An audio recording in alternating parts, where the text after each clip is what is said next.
Sir எல்லா தைராய்டுக்கும் surgery பண்ணணுமா? நல்ல கேள்வி. ஸோ தைராய்டில் எல்லா தைராய்டு தொந்தரவுக்கும் சர்ஜரி பண்ணணுமா அப்படின்னா இல்லை.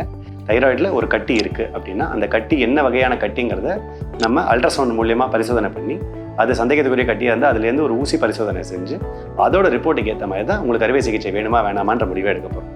என்ன அறுவை சிகிச்சை பண்ண போகிறோங்கிறத அந்த ஊசி ரிப்போர்ட்டுக்கும் இந்த ஸ்கேன் ரிப்போர்ட்டுக்கு ஏற்ற மாதிரி நம்ம அறுவை சிகிச்சை பண்ண போகிறோம்.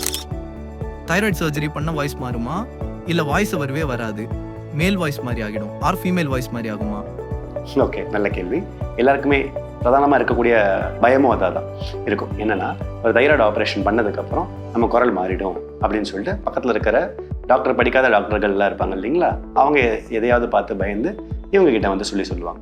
நீங்கள் ஒரு தைராய்டு ஆப்ரேஷன் பண்ணும்போது அந்த பேச்சுக்கான நரம்பை பத்திரமாக பாதுகாத்து அதில் ஒரு தொந்தரமும் வராத மாதிரி பண்ணுறதுக்கான ஸ்பெஷலிஸ்ட் தான் நாங்கள்.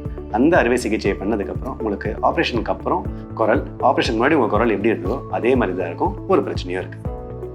தைராய்டு சர்ஜரி பண்ண உடனே அடுத்த 1 to 6 இயர்ஸ்க்கு இது சாப்பிடணும், சாப்பிடக்கூடாது, க்ரீம் சாப்பிடக்கூடாது, இல்லை லிக்விடத்தன் சாப்பிடணுமா? இது ஒரு நல்ல கேள்வி. நம்மளால் சில பேரால் சாப்பிடவே முடியாது, ஒன்லி நீராகாரமாக தான் சாப்பிடணும் அப்படின்னு பயப்படுறவங்களும் நிறைய பேர் இருப்பாங்க. ஒரு தைராய்டு அறுவை சிகிச்சை நல்லபடியாக போயிடுது அப்படின்னா, அதாவது கேன்சர் கட்டிக்கு பண்ணாத ஒரு அறுவை சிகிச்சை, நரம்பு பாதிப்பு இல்லாத அறுவை சிகிச்சை அப்படின்ற பட்சத்தில் நீங்கள் ஆப்ரேஷன் முடிஞ்சு எல்லாம் நல்லபடியாக இருந்ததுன்னா ஆப்ரேஷன் முடிஞ்சு ஒரு 6 மணி நேரத்தில் நீங்கள் நீராகாரமாக எடுத்துக்க ஆரம்பிக்கலாம். ஆப்ரேஷன் பண்ண அடுத்த நாளே நீங்கள் ரெகுலர் சாப்பாடே சாப்பிட ஆரம்பிச்சிடலாம். இதை சாப்பிட வேண்டாம் அதை சாப்பிட வேண்டாம்ன்ற மாதிரி ஒரு மேஜர் ரெஸ்ட்ரிக்ஷன் எல்லா தைராய்டு சர்ஜரிஸ்க்குலாம் ஒன்றுமே கிடையாது.